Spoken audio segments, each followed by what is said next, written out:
नमस्कार दोस्तों। आपका हमारे चैनल पर बहुत बहुत स्वागत है। चलिए आज का वीडियो शुरू करते हैं। रावण की नाभि में अमृत कैसे आया? आइए इसके पीछे के वैज्ञानिक और पौराणिक रहस्यों को उजागर करते हैं। ऐसा कहा जाता है कि रावण अमरता का वरदान प्राप्त था। उसकी नाभि में अमृत मौजूद था, लेकिन वह अमृत आया कहाँ से, उसकी नाभि में कैसे पहुंचा?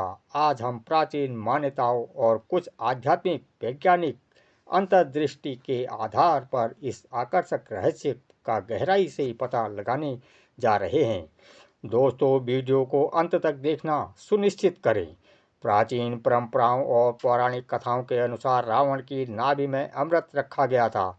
यही वजह है कि जब तक भगवान श्री राम उसकी नाभि पर प्रहार नहीं करते, तब तक रावण को नहीं मारा जा सकता था।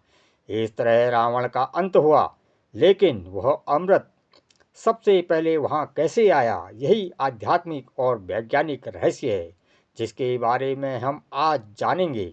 रामायण के कई संस्करणों और पुराने शास्त्रों में माना जाता है कि रावण को अमरता का वरदान मिला था। प्राचीन धर्म और किंवदंतियों के आधार पर रावण की नाभि में अमृत समाया हुआ था, जिससे वह अजेय और अमर हो गया था। इसलिए रावण को मारना कोई आसान काम नहीं था।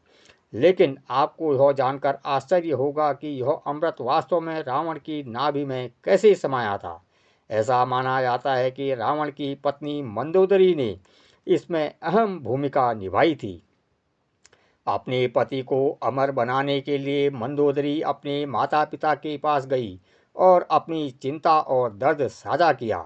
उसके माता पिता ने तभी उसकी मदद करने का फैसला किया और चंद्रलोक से अमृत कलश लाने के लिए सहमत हो गए।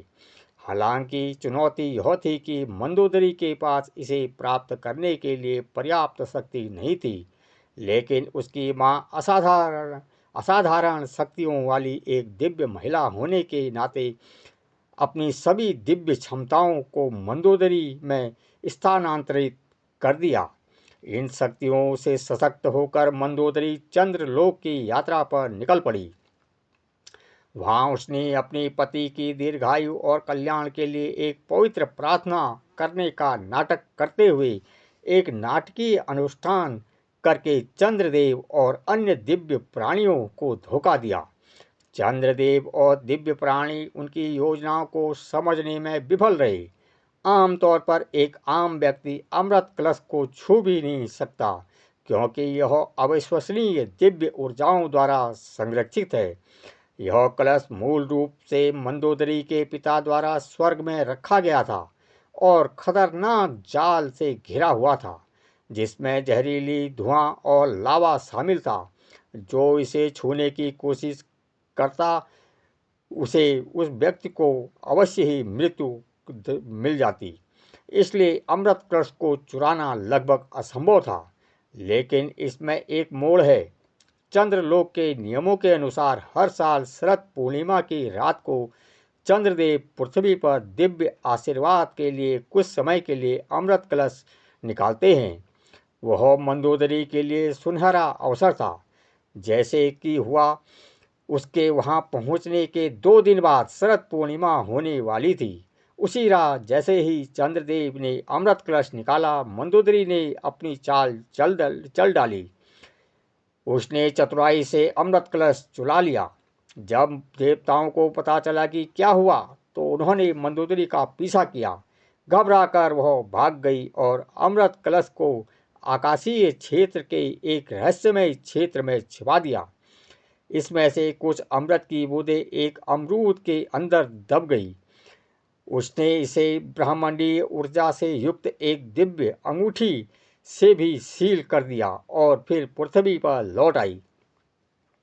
लंका में रहने वाले विपिन नामक एक बुद्धिमान व्यक्ति की मदद से, जो अपने आध्यात्मिक ज्ञान और पूजा के लिए जाना जाता था, मंदोदरी ने एक योजना बनाई।